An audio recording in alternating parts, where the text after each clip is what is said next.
الله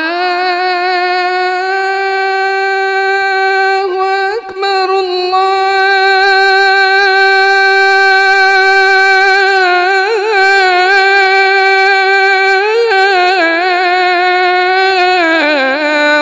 أكبر.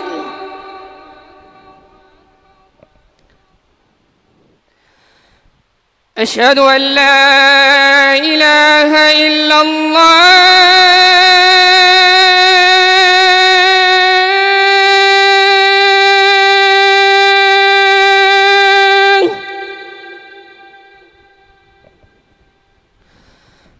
أشهد أن لا إله إلا الله.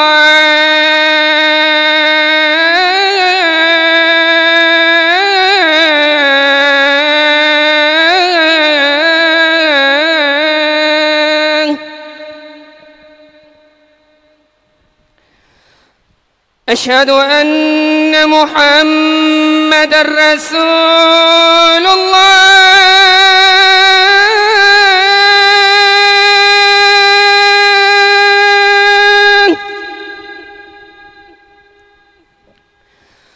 أشهد أن محمدًا رسول الله.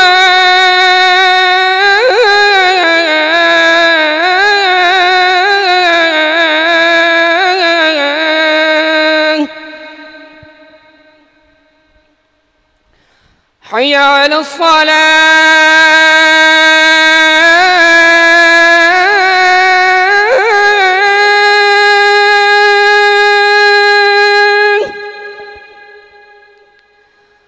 حي على الصلاة.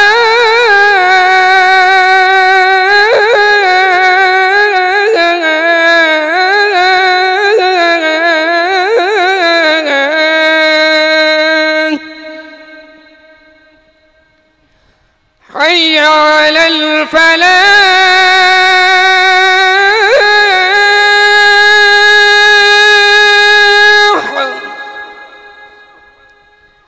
حي على الفلاح.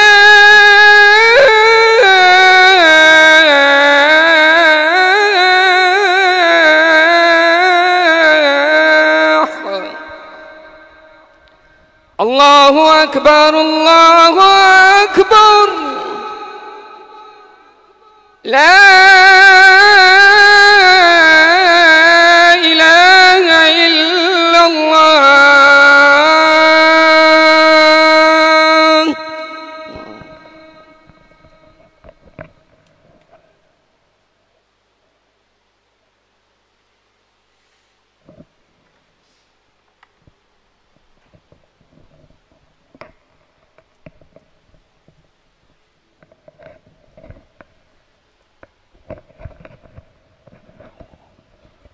الحمد لله نحمده ونستعينه ونستغفره ونؤمن به ونتوكل عليه ونعوذ بالله من شرور أنفسنا ومن سيئات أعمالنا من يهده الله فلا مضل له ومن يضلل فلا هادي له وأشهد أن لا إله إلا الله وأشهد أن محمدا عبده ورسوله صلى الله عليه وسلم. أما بعد فإن خير الحديث كتاب الله وخير الهدي هدي محمد صلى الله عليه وسلم وشر الأمور محدثاتها وكل محدثة بدعة وكل بدعة ضلالة وكل ضلالة في النار. أما بعد أعوذ بالله السميع العليم من الشيطان الرجيم. وما أرسلنا من قبلك من رسول إلا نوحي إليه أنه لا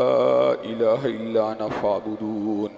ہر قسم کی تعریفات اللہ مالک الملک کے لیے ہیں جنہوں نے جنات اور انسان کو حقیقی معنوں میں اپنی پوجا، اپنی بندگی اور اپنی عبادت کے لیے بنایا ہے. جنات اور انسان کی تخلیق کا حقیقی اور بنیادی مقصد یہی تھا کہ وہ بارگاہ رب العالمین میں آیا کریں، اپنی جبین نیاز کو مالک کائنات کی بارگاہ میں آ کے جھکایا کریں، اپنے دست سوال کو کبریا کی بارگاہ میں آ کے پھیلایا کریں، اپنی کمر کو حالت رکوع میں اس کی بارگاہ میں آ کے ہم کیا کریں، اسی کی تکبیر کی صداؤں کو بلند کیا کریں، اسی کی تحلیل کے آوازوں کو اجاگر کیا کریں، اسی کی تسبیح گیت گایا کریں. چنانچہ ارشاد ہوا وما خلقت الجن والانس الا لیعبدون، اور میں نے نہیں بنایا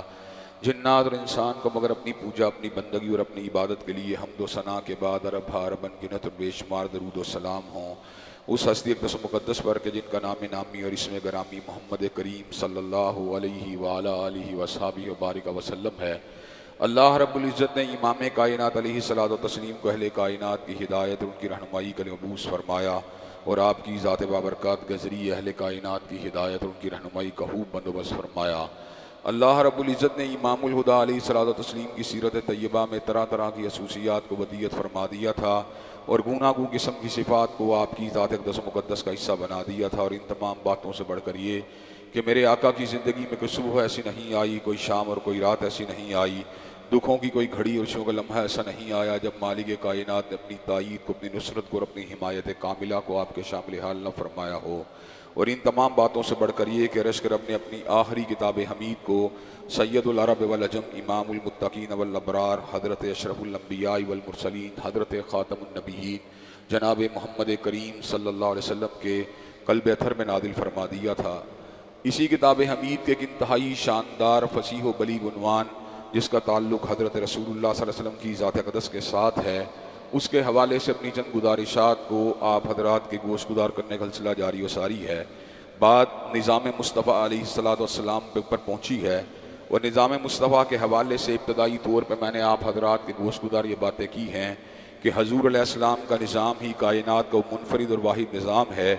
جن سے انسانیت کو فلاح مل سکتی ہے، منزل مل سکتی ہے، امن مل سکتا ہے، سکون مل سکتا ہے، چین مل سکتا ہے، شادابی مل سکتی ہے، اللہ تبارک و تعالیٰ کے فضل و کرم سے معیشت کی بحالی مل سکتی ہے، دنیا کے اندر سکون اور اطمینان مل سکتا ہے، اور آخرت کے اندر اللہ تبارک و تعالیٰ کے فضل و کرم سے جنت کے باغات مل سکتے ہیں۔ حضرت رسول اللہ صلی اللہ علیہ وسلم کے نظام کو چھوڑنے والا شخص کبھی بھی منزل مقصود کے اوپر نہیں پہنچ سکتا، خاص طور پہ جب وہ کلمہ گو بھی ہو اور وہ اللہ تبارک و تعالیٰ کے حبیب علیہ السلام کو اپنا رسول، اپنا امام اور اپنا نبی ماننے کا دعوے دار بھی ہو۔ حضرت رسول اللہ صلی اللہ علیہ وسلم کی ذات اقدس کے ساتھ وابستگی کو رکھنا یہ ہر مسلمان اور مومن کے لیے انتہائی ضروری ہے، لیکن اس کے ساتھ ساتھ ہر مومن و مسلمان کو اس بات کو بھی سمجھنا چاہیے کہ ہمیں نظام مصطفیٰ علیہ السلام کے نفاذ کے لیے اپنی تمام تر توانائیوں کو صرف کرنا ہے، اپنی تمام تر توانائیوں کو خرچ کرنا ہے۔ اس کی بنیادی وجہ یہ ہے کہ نظام مصطفیٰ ہی کائنات کے اندر وہ واحد نظام ہے جو انسانیت کی فلاح و بہبود کا ضامن ہے، جس کے اندر انسانیت کی بقا، اس کی ترقی اور اس کے استحکام کے تمام لوازمات اور تمام امکانات موجود ہیں۔ حضرت رسول اللہ صلی اللہ علیہ وسلم فقط مصلی کے امام بن کے نہیں آئے، فقط مسجد کے امام بن کے نہیں آئے، فقط روحانیت کے پیشوا بن کے نہیں آئے، فقط دل اور دماغ کی رہنمائی کے لیے نہیں آئے، بلکہ حضرت رسول اللہ صلی اللہ علیہ وسلم دنیا مادیت کے بھی امام ہیں۔ حضرت رسول اللہ تہذیب کے بھی امام ہیں، تمدن کے بھی امام ہیں، حلیے کے بھی امام ہیں، لباس کے بھی امام، پرے کے بھی امام ہیں، پنچایت کے بھی امام، حلوت کے بھی امام ہیں، جلوت کے بھی امام، نگاہوں کے بھی امام ہیں، بصیرت کے بھی امام، تفکر کے بھی امام ہیں، اور تخیل کے بھی امام، آئلی زندگی کے بھی امام ہیں، گھریلو زندگی کے بھی امام، رشتہ داریوں کے وقت بھی امام ہیں، اور شادی بیاہ کے اندر بھی امام، جنازے کے وقت بھی امام ہیں، اور جھگڑوں کے وقت بھی امام، جہاد کے بھی امام ہیں، اور ریاست کے بھی امام۔ آپ کا اٹھنا بھی امامت والا، آپ کا بیٹھنا بھی امامت والا، آپ کی ذات انسانوں کی امام، اور آپ کے تخیل تفکرات کے امام، اور آپ کا نظریہ نظریات کا امام، اور آپ کی حدیث باتوں کی امام، اور آپ کی سنت طریقوں کی امام ہے۔ حضرات گرامی قدر ہر شخص کو ٹھوکر لگتی ہے، ہر شخص کو غلطی لگتی ہے، لیکن صحف سے، نسیان سے، خطا سے، غلطی سے پاک رب نے اگر کسی کو بنایا ہے تو حضرت رسول اللہ صلی اللہ علیہ وسلم کو بنایا ہے۔ آپ کی ذات اقدس اور آپ کی حدیث مبارکہ اور آپ کی سنت مطہرہ اور آپ کے انداز اور آپ کے اعتبار پہ میں نے جب بھی غور کیا حیران رہ گیا، ششدر رہ گیا، آپ کے فہم کو دیکھ کر، آپ کی فراست کو دیکھ کر، آپ کے تدبر کو دیکھ کر، آپ کی حکمت کو دیکھ کر، آپ کی بصیرت افروز باتوں کو دیکھ کر، اور آپ کے سنہری چال و چلن کو دیکھ کر، آپ کی خوبصورت سنتوں کو دیکھ کر، آپ کی اداؤں کو دیکھ کر، آپ کے چہرے کی رنائی کو دیکھ کر، آپ کی چمک کو دیکھ کر، اور آپ کی دھمک کو دیکھ کر، آپ کی بلندی کو دیکھ کر، اور آپ کی اونچائی کو دیکھ کر، آپ کی سبک رفتاری کو دیکھ کر، اور آپ کی تلوار کو دیکھ کر، آپ کی گھڑ سواری کو دیکھ کر، اور آپ کی حلوت و جلوت کو دیکھ کر میں حیران و ششدر رہ گیا، اور میرے ضمیر نے اور میرے شعور نے اس بات کی شہادت دی کہ یقیناً حضرت رسول اللہ صلی اللہ علیہ وسلم اللہ تعالیٰ کے سچے رسول ہیں، حضور حق ہیں، پیغمبر آخر الزماں ہیں، اور آپ ہی کا طریقہ، آپ ہی کا نظام سے انسانیت کو فلاح مل سکتی ہے۔ حضرات گرامی قدر آب حیات اگر کسی کے پاس موجود تھا تو حضرت رسول اللہ صلی اللہ علیہ وسلم کے پاس وہ آب حیات موجود تھا جو دلوں کے زنگوں کو اتارنے والا، جو روحانیت کی بیماریوں کو دور کرنے والا، جو انسانوں کی اداسیوں کو دور کرنے والا، جو انسانوں کے تفکرات کو دور کرنے والا، جو انسانوں کے غموں کو دور کرنے والا، جو انسانوں کے تخیلات، جو انسانوں کے تفکرات کے اندر آنے والی الجھنوں کو دور کرنے والا، ان کے وساوس کو دور کرنے والا، ان کے شکوک و شبہات کو دور کرنے والا، ان کے ریب و تردد کو دور کرنے والا، ان کے شہوانی مسائل کو دور کرنے والا، ان کے نفسیاتی عارضوں کو دور کرنے والا، ان کے سیاسی مسائل کو دور کرنے والا۔ حضرات گرامی قدر، دنیا کے اندر کسی کی عقل الہی کا مقابلہ نہیں کر سکتی۔ عقل الہی نے حضرت رسول اللہ صلی اللہ علیہ وسلم، حکمت الہی نے حضرت رسول اللہ صلی اللہ علیہ وسلم کی تربیت فرمائی، آپ کو تعلیم دی، اور اللہ تبارک و تعالیٰ کی طرف سے ملنے والی نورانیت کی وجہ سے حضرت رسول اللہ صلی اللہ علیہ وسلم کے اندر بھی ایسے اوصاف پیدا ہوئے کہ جو اوصاف کائنات کے اندر کسی کے اندر بھی پیدا نہیں ہو سکتے۔ اسی لیے حضرت شیخ الحدیث، حضرت امام زمان، حضرت محدث العصر، حضرت حافظ محمد گوندلوی رحمۃ اللہ علیہ یہ بات فرمایا کرتے تھے کہ جس طرح جانوروں کی عقل انسانی کا مقابلہ نہیں کر سکتی، اسی طرح عقل انسانی عقل نبوت کا مقابلہ نہیں کر سکتی۔ جانور جو ہے اس کے اندر درد کا احساس تو ہے، جانور کے اندر بھوک کا احساس تو ہے، جانور کے اندر پیاس کا احساس تو ہے، لیکن جانور کے اندر ارادے اور عزم کی وہ طاقتیں موجود نہیں، مستقبل کی پیش بندی اور پس منظر جو ہے اور اس کے حوالے سے پلاننگ کا تصورات موجود نہیں، جانور کو آنے والے کل کے حوالے سے راستے کا پتہ نہیں۔ حضرات گرامی قدر، انسان بھی بنیادی طور پہ ایک سماجی حیوان ہے، انسان کو اس بات کا پتہ نہیں اس عمل کا نتیجہ کیا مرتب ہوگا، اس عمل کے نتیجے کے اندر میں جہنم کے راستے پہ تو نہیں چل پڑوں گا، اس عمل کے نتیجے کے اندر میں کسی ہلاکت کے گھڑے میں تو نہیں گر جاؤں گا، اس عمل کے نتیجے میں کسی آزمائش کے شکنجے میں تو نہیں آ جاؤں گا، اس عمل کے نتیجے میں اللہ تعالیٰ کی کسی ناراضگی کی زد میں تو نہیں آ جاؤں گا، اس عمل کے نتیجے میں اللہ تعالیٰ کی کسی عقوبت کے نتیجے میں اس کی پکڑ اور عقوبت کے اندر تو نہیں آ جاؤں گا۔ حضرات گرامی قدر، حضرت رسول اللہ صلی اللہ علیہ وسلم ایک شریعت کو لے کے آئے جو شریعت بیضا تھی، جس نے اندھیرے اور اجالے کے فرق کو واضح فرما دیا، جس نے توحید اور شرک کے فرق کو واضح فرما دیا، جس نے انسانیت کو اس منزل کے اوپر چلا دیا جہاں پہ انسانیت کا راستہ اللہ تبارک و تعالیٰ کی طرف بنتا تھا۔ انہوں نے اس راستے کو اوپر چلا دیا جو راستہ جنت کی شاہراہوں پہ جانے والا تھا۔ انہوں نے ایک ایسے راستے کے اوپر انسانیت کو چلا دیا جس راستے کے اندر پاک دامنی تھی، جس راستے کے اندر طہارت تھی، جس کے اندر تزکیہ تھا، جس میں للہیت تھی، جس میں اللہ تبارک و تعالیٰ کی حیثیت تھی، جس میں عدل تھا، جس میں انصاف تھا، جس میں نورانیت تھی، جس میں ہدایت تھی۔ حضرات گرامی قدر، حضرت رسول رحمت کا نظام انسانوں کی فلاح کا نظام تھا، انسانوں کے اس کے اندر تمام کے تمام مسائل کا جامع معنی حل موجود تھا۔ حضرات گرامی قدر، کس طرح حضرت رسول اللہ صلی اللہ علیہ وسلم انسانوں کو آب حیات پلاتے رہے، کس طرح ان کے تفکرات کو دور فرماتے رہے، کس طرح ان کی روحانی اور نفسیاتی بیماریوں کو دور فرماتے رہے۔ یحل لهم الطیبات ویحرم علیہم الخبائث ویضع عنہم اسرہم والاغلال التی کانت علیہم، کس طرح ان کے لیے طیب چیزوں کو حلال کرتے رہے، کس طرح ان کے اوپر خبیث کو حرام کرتے رہے، کس طرح ان کے اوپر سے زندگانی کے بوجھوں کو اٹھاتے رہے، کس طرح ان کو جو تو جاہلیت کے رسوم و رواج سے باہر نکالتے رہے۔ حضرات گرامی قدر، یہ تو ایک طویل داستان ہے، یہ تو ایک طویل سفر ہے۔ حضرات گرامی قدر، اس سفر کی اساس کیا ہے، اس سفر کی بنیاد کیا ہے؟ حضرات گرامی قدر، اس سفر کی بنیاد اللہ تبارک و تعالیٰ کی وحدانیت کی پہچان، اللہ تبارک و تعالیٰ کا تعارف، اس کی یکتائی کی بات، اس کی تنہائی کی بات، اس کی توحید کی بات ہے۔ حضرت رسول اللہ صلی اللہ علیہ وسلم نے اس دعوت کو بالکل اسی انداز میں دیا جس انداز کے اندر انبیاء سابقہ دیتے رہے۔ حضرات گرامی قدر، اپنی جانفشانی کے اعتبار سے، اپنی جد و جہد کے اعتبار سے، اپنی جہد مسلسل کے اعتبار سے تو حضرت رسول اللہ صلی اللہ علیہ وسلم سابقہ انبیاء کے اوپر فوقیت لے گئے تھے، اپنے صبر کے اعتبار سے، تسلیم و رضا کے اعتبار سے، جد و جہد کے اعتبار سے، تکالیف کو برداشت کرنے کے اعتبار سے، صعوبتوں کو سہنے کے اعتبار سے، مشقتوں کو جھیلنے کے اعتبار سے۔ لیکن جہاں تک تعلق ہے دعوت کی اساس کی بات کا، جہاں تک تعلق ہے دعوت کی بنیاد کا، حضور کی دعوت وہی دعوت تھی جو سیدنا آدم کی دعوت تھی، حضور کی دعوت وہی دعوت تھی جو سیدنا نوح کی دعوت تھی، حضور کی دعوت وہی دعوت تھی جو سیدنا ابراہیم کی دعوت تھی، حضور کی دعوت وہی دعوت تھی جو سیدنا موسیٰ کلیم کی دعوت تھی، حضور کی دعوت وہی دعوت تھی جو سیدنا عیسیٰ روح اللہ کی دعوت تھی۔ اللہ تبارک و تعالیٰ نے اسی حقیقت کے اظہار کے لیے حضرت رسول اللہ کے پر اسی وحی کا نزول فرما دیا۔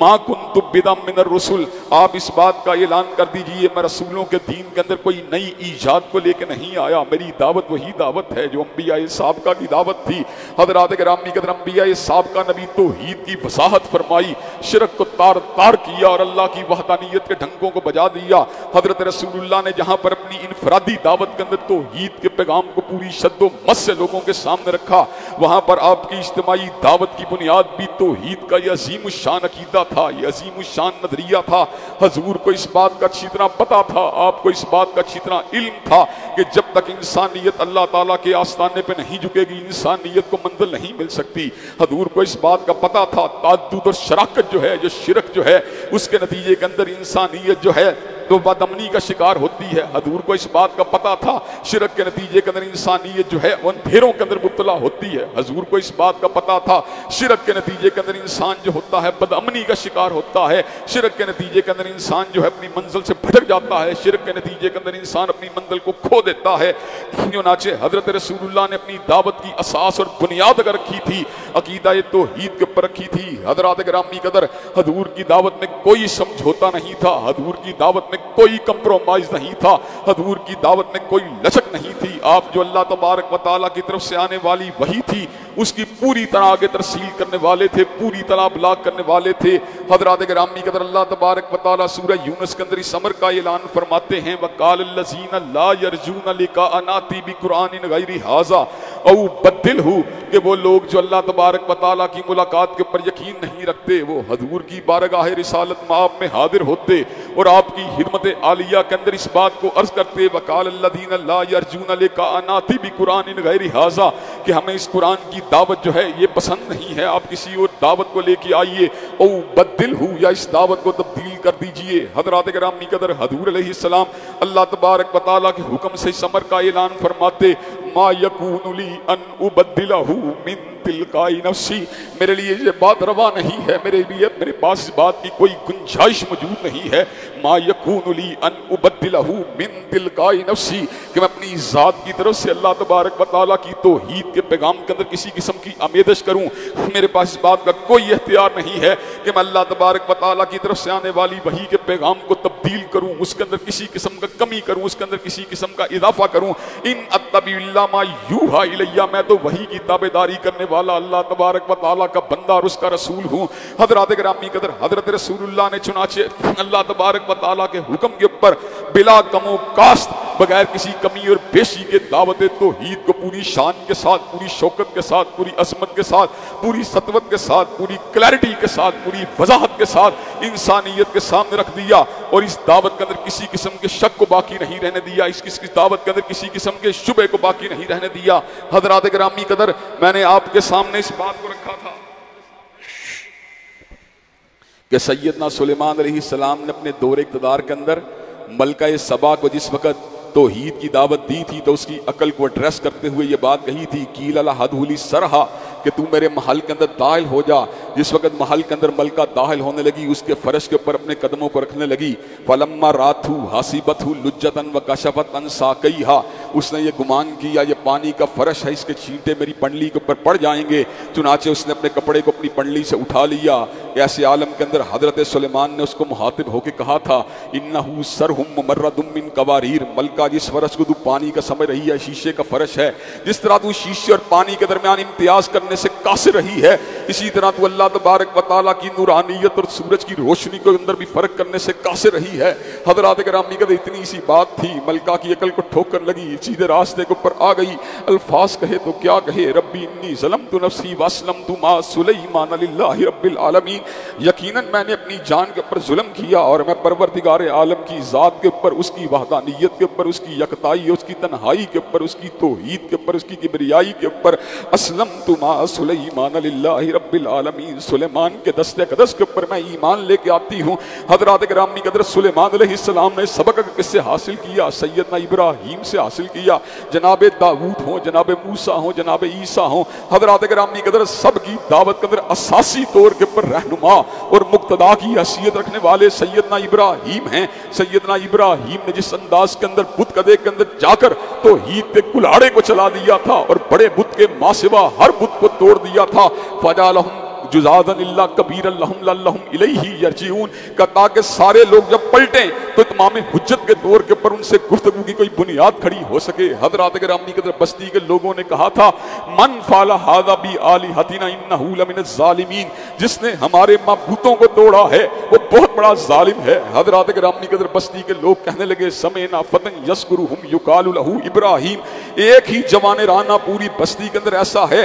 جو بتوں سے برگشتہ ہے، جو بتوں کی ہیبت کو نہیں مانتا، ان کی سطوت و شوکت کو نہیں مانتا، ان کی معبودیت کو نہیں مانتا، ان کی پروردگاری کو نہیں مانتا، اس کا نام نامی ابراہیم ہے۔ فاتو بہ علی اعین الناس لعلہم یشہدون، اس کو پکڑا جائے، لوگوں کے سامنے پیش کیا جائے۔ حضرات گرامی قدر امام الموحدین کو پکڑا گیا، جد الانبیاء کو پکڑا گیا، حضرات گرامی قدر بلایا گیا، کہا انت فعلت ھذا بآلہتنا یا ابراہیم، اے ابراہیم کیا آپ نے ہمارے الہوں کو توڑا ہے؟ الزامی جواب سیدنا ابراہیم کا۔ حضرت ابراہیم علیہ السلام کہنے لگے بل فعلہ کبیرہم ھذا فاسألوہم ان کانوا ینطقون، بلکہ ان کو بڑے نے توڑا ہوگا، ان سے پوچھو اگر ان کے پاس قوت گویائی موجود ہے۔ حضرات گرامی قدر بستی کے لوگوں کو اس بات کا علم تھا یہ بدھ بولنا بھی نہیں جانتے، پکڑنا بھی نہیں جانتے، سننا بھی نہیں جانتے، یہ دوسروں کی تقدیر کو کیا بدلنا ہے، یہ اپنے آپ کو بھی پکڑنا نہیں جانتے۔ کہنے لگے لقد علمت ما ہؤلاء ینطقون، ابراہیم تجھے پتا ہے ان کے اندر قوت گویائی موجود نہیں ہے۔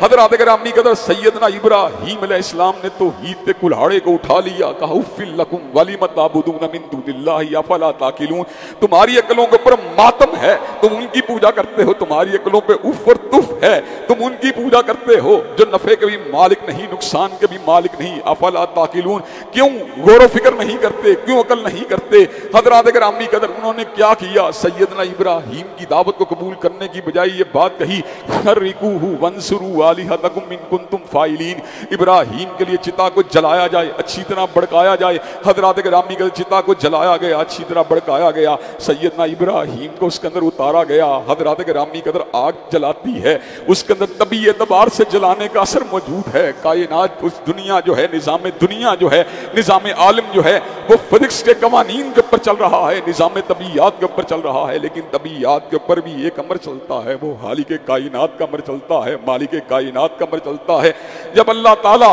کن کہہ جاتے ہیں فیکون ہو جاتا ہے۔ جب اللہ تبارک و تعالیٰ کسی میں سے طبی صلاحیت کو حذف کرنا چاہتے ہیں، سلب کرنا چاہتے ہیں، تو مالک کائنات کے لیے ایسا کرنا کچھ مشکل نہیں۔ سیدنا ابراہیم آگ میں اترتے ہیں، حسبنا اللہ و نعم الوکیل کے الفاظ کہتے ہیں، آسمان سے ندا آتی ہے قلنا یا نار کونی بردن و سلاما علی ابراہیم، اے آگ تو ابراہیم کے اوپر ٹھنڈی ہو جا، مگر اتنی ٹھنڈی نہیں ہونا کہ ابراہیم کو سردی کا احساس ہونے لگے، اس کے لیے مہکتے ہوئے گلابوں کے گلستان بن جانا، اس کے لیے چمنستان بن جانا۔ اور اس امر کا اعلان فرما دیا وَأَرَادُوا بِهِ كَيْدًا فَجَعَلْنَاهُمُ الْأَخْسَرِينَ، وہ ابراہیم کے خلاف مکر کا ارادہ لے کے آئے، لیکن پروردگار عالم نے ان کے تمام مکاریوں کو جو تھا وہ خاک میں ملا کے رکھ دیا۔ حضرات گرامی قدر سیدنا محمد رسول اللہ صلی اللہ علیہ وسلم نے بھی اسی دعوت کا اعلان کیا۔ آپ نے لات کو نہیں ماننا، آپ نے منات کو نہیں ماننا، آپ نے عزا کو نہیں ماننا، آپ نے حبل کو نہیں ماننا، آپ نے لیلا کو نہیں ماننا، آپ نے بوانا کو نہیں ماننا، اور آپ نے اس امر کا اعلان فرما دیا قل یا ایھا الکافرون لا اعبد ما تعبدون ولا انتم عابدون ما اعبد، میں اس کی پوجا نہیں کرتا جس کی تم پوجا کرتے ہو، تم اس کی پوجا نہیں کرتے جس کی میں پوجا کرتا ہوں۔ اس لیے کہ وہ پوجا کرنے کے دوران اللہ تعالیٰ کا نام بھی بتوں کے نام کے ساتھ لیتے تھے، لیکن اللہ کا نام جب شراکت کے ساتھ لیا جائے، جب ملاوٹ کے ساتھ لیا جائے، جب مکس کر کے لیا جائے، التباس سے حق و باطل کے انداز میں لیا جائے، تو اللہ تبارک و تعالیٰ کو ایسی بندگی قبول نہیں ہوتی۔ حضرات گرامی قدر یہ انفرادی دعوت کا دور تھا۔ حضور اقدس کی ذات اقدس کو لوگ پتھروں کا نشانہ بناتے رہے، آپ کے راستے میں کانٹوں کو بچھاتے رہے، آپ کے گلو اتھر میں چادر کو ڈال کے بھیجتے رہے، حالت سجدہ کے اندر آپ کے وجود اتھر کے اوپر گندگی کو ڈالتے رہے، بوجھوں کو ڈالتے رہے۔ حضرت فاطمہ الزہرا اپنے بابا کے وجود سے ان چیزوں کو اٹھاتی رہی۔ طائف کی وادی میں حضور اقدس علیہ السلام کی ذات اقدس کو پتھروں کا نشانہ بنایا گیا، آپ کے چہرہ مبارک، آپ کا وجود اتھر اس سارے منظر کو دیکھ رہے تھے، آپ چہرہ مبارک کے ساتھ آپ کا وجود اتھر لہو رنگ تھا، آپ کے وجود اتھر کو آپ کی جو ٹانگیں مبارک تھی انہوں نے سہارا دینے سے انکار کر دیا۔ حضور علیہ السلام جو تھے آرام سے ایک جگہ کے اوپر جو تھے، نیم جو تھے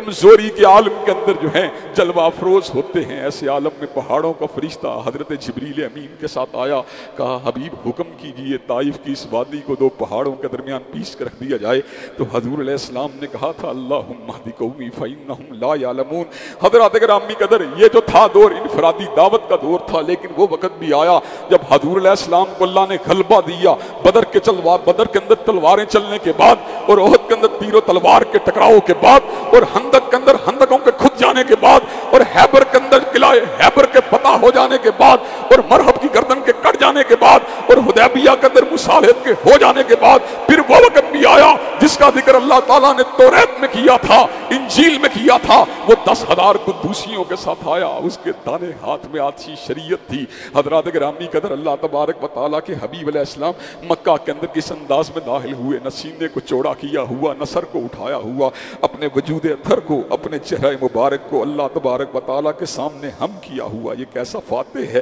جو اتنی بڑی فتح عظیم کے اوپر بھی اللہ تبارک و تعالیٰ کے سامنے جھکا ہوا ہے۔ حضرات گرامی قدر بات جو ہے میں اس کے نقطے کی طرف لے کے آتا ہوں۔ حضور علیہ السلام نے ایسے عالم کے اندر جس وقت مکہ فتح ہو چکا تھا، اور حضرات گرامی قدر کئی لوگ جو ہوتے ہیں فتوحات کے موقع کے اوپر، اور ایسی عظیم الشان فتوحات کے موقع کے اوپر کمپرومائز کے راستے کو تلاش کرتے ہیں حضرات گرامی قدر، لیکن حضور اقدس نے اس فتح عظیم کے موقع کے اوپر، اس فتح مبارک کے موقع کے اوپر مداہنت کا راستہ نہیں اپنایا، مصلحت کا راستہ نہیں اپنایا، کمپرومائز کا راستہ نہیں اپنایا، سمجھوتے کا راستہ نہیں اپنایا۔ سیدنا علی المرتضیٰ کو اپنے کاندھے مبارک کے اوپر کھڑے فرما دیا، اور حضرات گرامی قدر بیت اللہ شریف کے اندر سے ہر بت کو گرا دیا، اور ہر بت کو گراتے وقت ان بتوں کو نہیں گرایا جو معبودان باطل تھے، بلکہ سیدنا ابراہیم کے بت کو بھی گرا دیا، سیدنا اسماعیل کے بت کو بھی گرا دیا، اور اس امر کو کائنات کے لوگوں کے سامنے واضح فرما دیا کہ حضور علیہ السلام کائنات کے اندر اللہ کی یکتائی کو منوانے کے لیے آئے ہیں، اللہ کی تنہائی کو منوانے کے لیے آئے ہیں، اللہ اکبر کا نعرہ لگانے کے لیے آئے ہیں، اور لا الہ الا اللہ کی مالا کو جھپنے کے لیے آئے ہیں۔ حضور کی دعوت انفرادی حوالے سے بھی توحید کی دعوت تھی، حضور کی دعوت اجتماعی حوالے سے بھی توحید کی دعوت تھی، حضور کی دعوت پولیٹیکل حوالے سے بھی توحید کی دعوت تھی۔ آپ نے اس دعوت کو سمجھوتا نہیں کیا، اور حضرات گرامی قدر آپ نے جس شان کے اندر توحید کی دعوت دی، آپ نے توحید کی دعوت کو اپنی پولیٹیکل تمام کی تمام جدوجہد کے اندر فنڈامنٹل حیثیت دی۔ حضرات گرامی قدر آپ نے اس حوالے سے کسی قسم کی لچک کا مظاہرہ نہیں کیا۔ آج ریاست مدینہ کے اندر جس کو ریاست مدینہ کا جھوٹا دعوے دار اور ریاست مدینہ کے جھوٹے نعرے لگانے والے حکمران جس کو ریاست مدینہ کہتے ہیں، وہاں توحید کی دعوت تو ایک طرف رہی، وہاں ختم نبوت کے اوپر بھی سمجھوتا کرنے کی بات ہوتی ہے، وہاں پر حرمت رسول اللہ کے اوپر بھی سمجھوتا کرنے کی بات ہوتی ہے، وہاں پر 295 کے قانون کی تبدیلی کے بھی باتیں ہوتی ہیں۔ حضرات گرامی قدر جہاں پر رسالت کے منصب جلیلہ اور عظمہ کے اوپر سمجھوتا کیا جاتا ہے، کن لوگوں کے لیے؟ قادیانیوں کے لیے، مرتدوں کے لیے، زندیقوں کے لیے، کفار کے لیے۔ لیکن حضرات گرامی قدر حضور کی فتح کا انداز کیا ہے؟ حضور علیہ السلام نے ایسے عالم کے اندر، مکہ مکرمہ کے اندر، بیت اللہ الحرام کے اندر بتوں کو باقی رہنے نہیں دیا۔ جال حق و زہق الباطل کے نعرہ عظیم الشان کے ساتھ بتوں کو گرا کر اس بات کو کائنات کے لوگوں کے سامنے واضح فرما دیا کہ محمد کریم صلی اللہ علیہ وسلم کی دعوت جلیلہ اور دعوت عظیمہ توحید کی دعوت ہے، جس کے اوپر کسی قسم کے سمجھوتے اور لچک کی کوئی گنجائش موجود نہیں۔ حضرات گرامی قدر جہاں پر آپ نے بت پرستی کا انکار کیا، جہاں پر آپ نے بتوں کی الوہیت کو ٹارگٹ کیا، وہاں پر آپ نے دیگر حوالوں سے بھی توحید کی دعوت کو بڑے عباد انداز میں بیان کیا۔ ایک وقت تھا جب سیدنا ابراہیم علیہ السلام نے کھلے میدانوں کے اندر اجرام سماویہ کی حقیقت پہ غور کیا تھا، ستارے کو ڈوبتے ہوئے دیکھ کے کہا تھا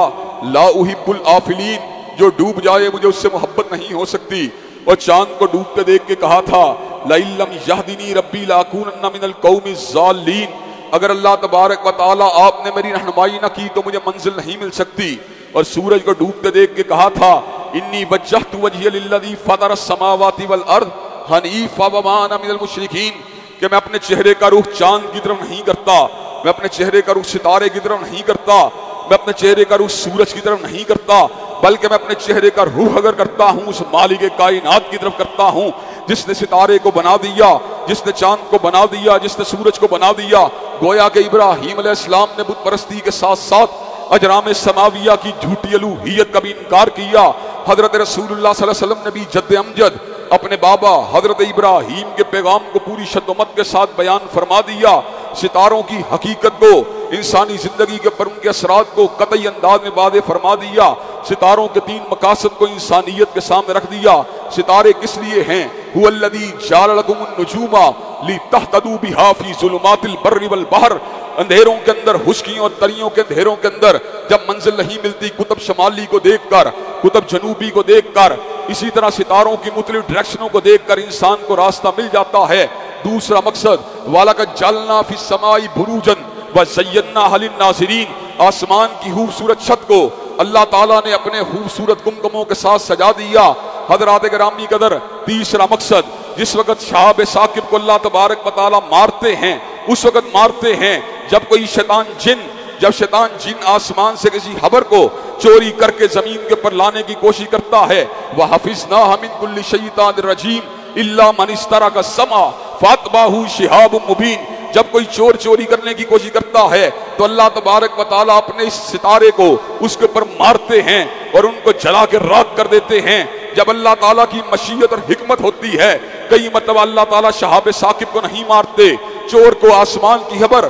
آزمائش کے لیے زمین کے اوپر منتقل ہونے دیتے ہیں۔ سوچ جھوٹوں میں ملی ہوئی خبر زمین کے اوپر نجومی کے پاس پہنچ جاتی ہے۔ نجومی دعویٰ کرتا ہے شیطان سے ملنے والی اس خبر کی وجہ سے اس کی خبر جو ہوتی ہے وہ کئی مرتبہ سچی ثابت ہو جاتی ہے۔ ایسے عالم کے اندر لوگوں کے ذہنوں کے اندر شکوک و شبہات پیدا ہو جاتے ہیں۔ حضرات گرامی قدر، حقیقت حال یہ ہے ستاروں کے اندر کوئی الوہیت والی بات موجود نہیں ہے۔ ستارے انسان کے نفع و نقصان کے مالک نہیں ہیں، اور حضرات گرامی قدر نجومی جھوٹے ہیں، بے ایمان ہیں، بد کردار ہیں، بے رحمی کا شکار ہیں، انسانیت کو ورگلانے والے ہیں، انسانیت کو راہ ہدایت سے ہٹانے والے ہیں۔ ستارے نہ میرے نفع کے مالک ہیں، نہ میرے نقصان کے مالک ہیں، نہ میرے شادی بیاہ کے مالک ہیں، نہ میری زندگی میں آنے والے اسوار کے مالک ہیں، نہ میری تجارتوں کے مالک ہیں۔ حضرات گرامی قدر، اپنے بابا ابراہیم کے پیغام کو حدیبیہ کے اندر اس دن سنا دیا جس رات حدیبیہ میں بارش ہوئی۔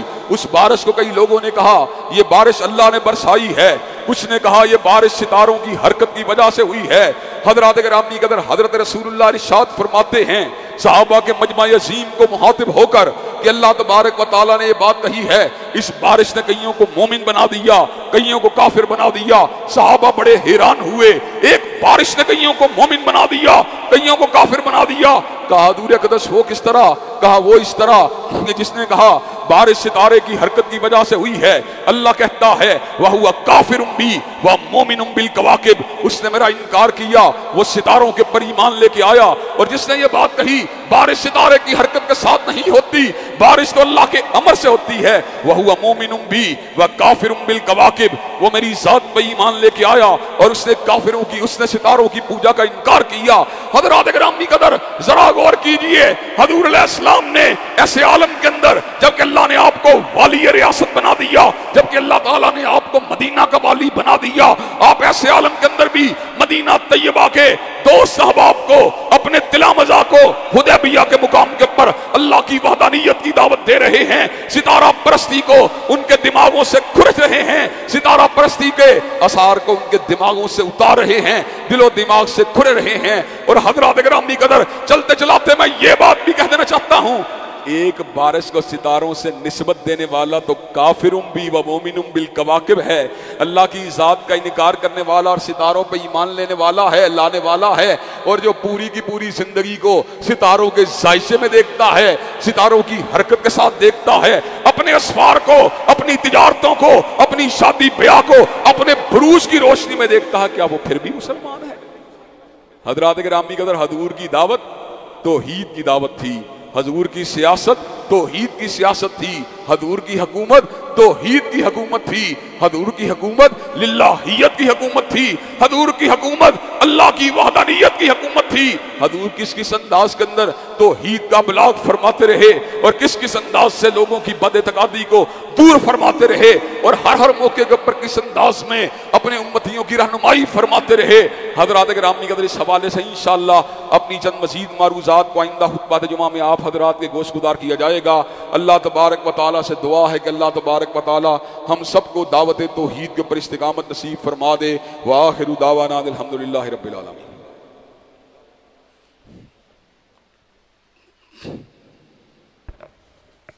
الحمدللہ نحمدہ ونستعینہ ونستغفرہ ونؤمن بہ ونتوکل علیہ ونعوذ باللہ من شرور انفسنا ومن سیئات اعمالنا من یہدہ اللہ فلا مضل لہ ومن یضلل فلا ہادی لہ واشہد ان لا الہ الا اللہ واشہد ان محمدا عبدہ ورسولہ صلی اللہ علیہ وسلم۔ اما بعد فإن خیر الحدیث کتاب اللہ وخیر الہدی ہدی محمد صلی اللہ علیہ وسلم وشر الامور محدثاتها وكل محدثة بدعة وكل بدعة ضلالة وكل ضلالة في النار۔ حضرات گرامی قدر، اللہ تبارک و تعالیٰ کے حبیب علیہ السلام کائنات کے لوگوں کے لیے ہر فیلڈ کے رہنما بن کے آئے اور مائیکل ہارٹ کو یہ الفاظ کہنے پڑے، He was the only man in the human history who was supremely successful in both religious and secular phases of life۔ اور حضرات گرامی قدر پنڈت ہری چند اختر کو یہ الفاظ کہنے پڑے، کس نے ذروں کو اٹھایا اور صحرا کر دیا، کس نے قطروں کو ملایا اور دریا کر دیا، آدمیت کا غرض ساما مہیا کر دیا اور ایک عرب نے آدمی کا بول بالا کر دیا۔ حضرات گرامی قدر، اور حضرت حالی نے الفاظ کہے، اتر کر ہیرا سے سوئے کو آیا اور ایک نسخہ کیمیا ساتھ لایا، مسے خام کو جس نے کندن بنایا، کھرا اور کھوٹا الگ کر دکھایا۔ حضرات گرامی قدر، حضرت رسول اللہ صلی اللہ علیہ وسلم کی دعوت ہر اعتبار سے کامل مکمل اکمل دعوت ہے، اور آپ کا نظام ہر اعتبار سے فقط انفرادی اصلاح کا نظام نہیں بلکہ اجتماعی اصلاح کا بھی نظام ہے۔ اور زندگی کے نشیب و فراز کے دوران جب بھی کبھی کوئی کرائسس پیدا ہوتا ہے، جب بھی کبھی کوئی علمیہ جنم لیتا ہے، جب بھی کوئی ٹریجڈی رونما ہوتی ہے، حضور کی بڑی یاد آتی ہے، حضور کی بڑی یاد ستاتی ہے۔ سچی بات یہ ہے، اللہ تبارک و تعالیٰ کے ذکر کے بعد حضرت رسول اللہ صلی اللہ علیہ وسلم کی رہنمائی کا احساس انسان کے لیے ایک روشنی کا مینار ہے، انسان کے لیے ایک روشنی کو حاصل کرنے کا ذریعہ ہے۔ حضرات گرامی قدر، اسی لیے حضرت رسول اللہ کی تعلیمات مقدس و مطہر کی روشنی میں میں اپنی گزارشات کو آپ حضرات کے گوش گزار کرتا رہتا ہوں۔ حالیہ دنوں کے اندر بھی ایک ٹریجڈی کا واقعہ رونما ہوا، کسی مدرسے کے کسی بزرگ عمر کے استاد نے کسی نوجوان کے ساتھ برائی کا ارتکاب کیا، تو پھر حضور علیہ السلام کی یاد ایک مرتبہ پھر بہت زیادہ ستائی۔ حضرات گرامی قدر، لوگ تو طرح طرح کی باتیں کرتے ہیں، پراپوگنڈا کرتے ہیں، لیکن میں آپ کے سامنے یہ بات کہہ دینا چاہتا ہوں کہ حضرات گرامی قدر اس حوالے سے قرآن کا نریٹو بالکل واضح ہے۔ قرآن مجید نے سیدنا لوط علیہ السلام کے واقعے کو کلیئرلی بیان کیا ہے اور کئی مرتبہ یہ بات کہی ہے، فَنَجَّيْنَاهُ وَأَهْلَهُ أَجْمَعِينَ إِلَّا عَجُوزًا فِي الْغَابِرِينَ، کہ اللہ تعالیٰ نے سیدنا لوط کو ان کی طہارت کی وجہ سے، ان کے تزکیے کی وجہ سے نجات دے دی تھی اور ان کی بیوی کو ان لوگوں میں شامل کر دیا تھا جو پیچھے رہنے والی تھی۔ حضرات گرامی قدر، اس فعل شنی کی وجہ سے اللہ نے اس قوم کے اوپر آسمان سے سنگ باری کی تھی اور ہر شخص کو اس کے جرم کے مطابق جو تھا عبرت کا نشانہ بنا دیا تھا۔ ان کو جو تھا عبرت کا نشان نہیں بنایا بلکہ ایک ایسی ٹریجڈی کا وہ شکار ہوئے اور ایک ایسے اللہ تبارک و تعالیٰ کے عذاب کا شکار بنے کہ آنے والی نسلوں کے اندر اس کی مثال جو تھی ہمیشہ کے لیے لکھ دی گئی۔ حضرات گرامی قدر، معمولی عبرت نہیں تھی، بہت بڑی عبرت کا سامان اس واقعے کے اندر موجود تھا۔ حضرات گرامی قدر، حضرت رسول اللہ صلی اللہ علیہ وسلم کی حدیث اس مسئلے کے اندر واضح ہیں۔ اسلام کے اندر، کتاب اللہ کے اندر اور سنت رسول ہاشمی کے اندر اس حوالے سے کوئی لشک موجود نہیں ہے، لیکن برائی کا ارتکاب کرنے والا چاہے مولوی ہو، چاہے قاری ہو، چاہے مدرس ہو، چاہے ڈاکٹر ہو، چاہے انجینئر ہو، ہمارا موقف علی وجہ البصیرت اس مسئلے میں ہمیشہ واضح رہا ہے۔ جو بھی اس برائی کا ارتکاب کرتا ہے اس کو کڑی سزا ملنی چاہیے۔ جو اس کیس کے اندر اور اس جیسے تمام کیسز کے اندر کم از کم سزائے موت بنتی ہے، اور اس سزائے موت کے اوپر کسی سمجھوتے کی اور کسی کمپرومائز کی کوئی گنجائش موجود نہیں ہے۔ حضرات گرامی قدر، آج لبرل مافیا اس واقعے کی بنیاد بنا کر مولویوں کا ٹرائل کر رہا ہے، سوچنے کی بات یہ ہے جب تم ان گندے پروگراموں کو انڈوس کر رہے تھے اور ان گندے پروگراموں کی حمایت کر رہے تھے اور میرا جسم میری مرضی کے نعرے لگا رہے تھے، تب اس وقت تمہاری یہ سوچ، یہ فکر، یہ نقطہ نظر اور اس صدا کا یہ مطالبہ اور علماء کو ٹارگٹ کرنے کا یہ انداز کہاں پر موجود تھا؟ آؤ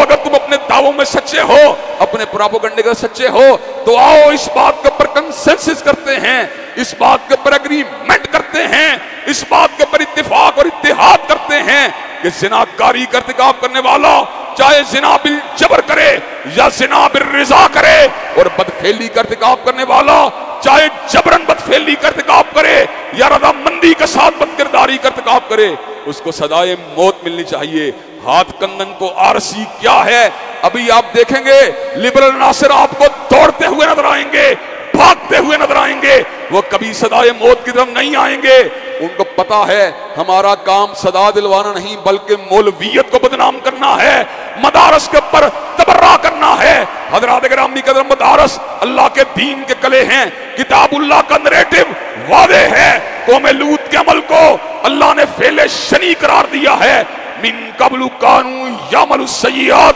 اللہ نے اس عمل کو جو ہے برا عمل قرار دیا ہے، کانت تعمل الخبائث، اس عمل کو عمل خبیث قرار دیا ہے، اور اس عمل کے اوپر سیدنا لوط علیہ السلام کے اس نیریٹو کو بیان کیا ہے، ہاؤلائی بناتی ہن اطہر لکم فاتقوا اللہ ولا تخزونی فی ضیفی الیس منکم رجل رشید۔ سیدنا لوط نے کہا تھا آؤ اگر تم فعل شنی کو چھوڑتے ہو میں اپنی بیٹیاں تمہارے نکاح میں دینے کے لیے تیار ہوں۔ حضرات گرامی کا چنانچہ آپ مجھے یہ بات بتلائیے کہ آپ ریاست پاکستان سے اس بات کا مطالبہ کرنے کے لیے تیار ہیں کہ جو انجینئر، ڈاکٹر، مولوی، قاری، مدرس، وکیل، ارب پتی، کھرب پتی، سرمایہ دار جو بھی اس کام میں ملوث ہوگا اس کو سزائے موت ملنی چاہیے کہ نہیں ملنی چاہیے؟ حضرات گرامی قدر، انشاءاللہ اللہ تعالیٰ کے فضل و کرم سے ہم پہلے بھی جو زناکاری کے واقعات ہیں یا بدکرداری کے واقعات ہیں ان کے علاوہ پوری قوت سے آواز اٹھاتے رہے ہیں۔ قاری خلیل الرحمن کا بیٹا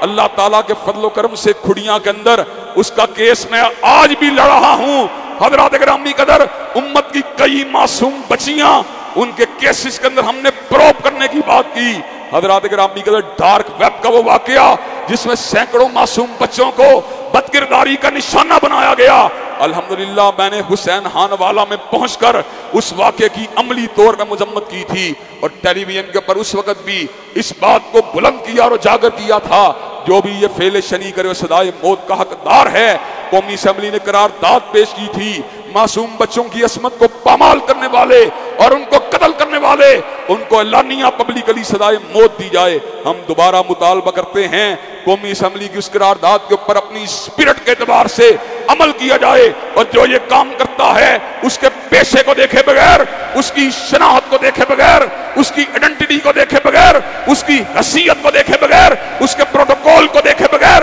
اس کی سماجی سیاسی شناخت کو دیکھے بغیر اس کو کڑی سزا دی جائے۔ لیکن تم نہیں دے سکتے، تمہارے قانون اور غیروں کے لیے جو اپنوں کے لیے اور ہیں، بیگانوں کے لیے اور ہیں، تمہارے قانون کمزوروں کے لیے اور ہیں، طاقتوروں کے لیے اور ہیں، بااثر لوگوں کے لیے اور ہیں، اور بے بسوں کے لیے اور ہیں۔ لیکن انشاءاللہ وقت آئے گا یہ ملک تزکیہ، طہارت، للہیت، حجاب اور حیا کا گہوارہ بن کے رہے گا، اور اس ملک کے اندر بدکرداری کے اڈے بھی انشاءاللہ ختم ہو کے رہیں گے۔ اللہ تبارک و تعالی ہمارے ملک کو امن و سکون و تزکیہ طہارت کا گہوارہ بنائے۔ ان اللہ یامر بالعدل والاحسان وایتاء ذی القربى وینہی عن الفحشاء والمنکر والبغی سبحان ربک رب العزۃ عما یصفون والسلام علی المرسلین والحمد للہ رب العالمین۔